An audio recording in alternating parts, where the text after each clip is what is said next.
Nasa Senado, Jojo Ismail. Joe, good morning.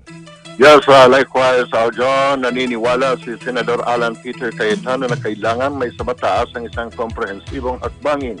Ito'y upang matuldukan ang problema ng mga mahihirap na Pilipino na kumakapit sa 5-6 money lending scheme para lamang makakuha ng sapat na puhunan para sa kanilang kabuhayan.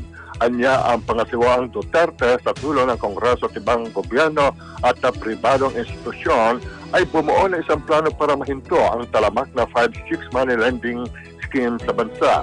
Ani Cayetano, kanila lang napag-usapan at ni Trade Secretary Ramon Lopez, ang Bangko Sentral, Land Bank at 5 non-government organizations, NGOs, ang patungkol sa direktiba ng Pangulong Rodrigo Duterte para sa pagbibigay ng puhunan para sa mahihirap.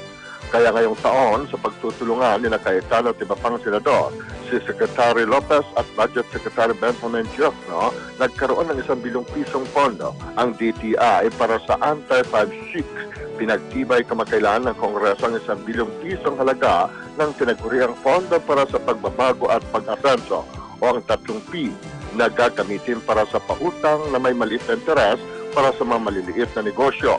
Nang tanungin ukol sa direktiba ng Pangulong Duterte para sa pagpaparesto sa Indian nationals sa bansa na sangkot sa 5-6, sinabi ng senador na ang talagang tinutukoy ng Pangulo at gusto nitong ipaaresto ay ang mga illegal money lenders na hindi nagbabayad ng buwis at naniningil ng sobra-sobrang interes.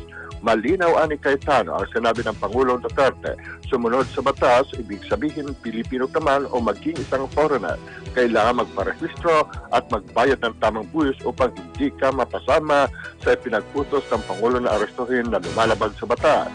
Sinabi ng senador na kanyang sinusuportahan ang pangako ng Pangulong Duterte na i-promote niya ang paglago ng micro, small at medium enterprises, MSMEs, sa bansa.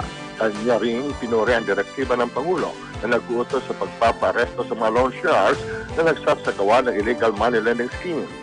Si Cayetano ay kilalang advocate ng pagunlad ng MSMEs simula pa ng kanyang reeleksyon noong 2013 kung saan kanyang inilusad ang kanyang pitik o ang presyo trabaho kita platform. Pahayag ni Cayetano noong 2013 sa pag-ikot niya sa buong Pilipinas. Nakita niya mula sa pinakamataas na bundok hanggang sa pinakamababang valley at pinaka-isolated na isla sa bansa na may mga 5-6. Para sa Radyo Vision, George Ismael, nag-uulat, Media ng Bayan. You, Jojo Ismail.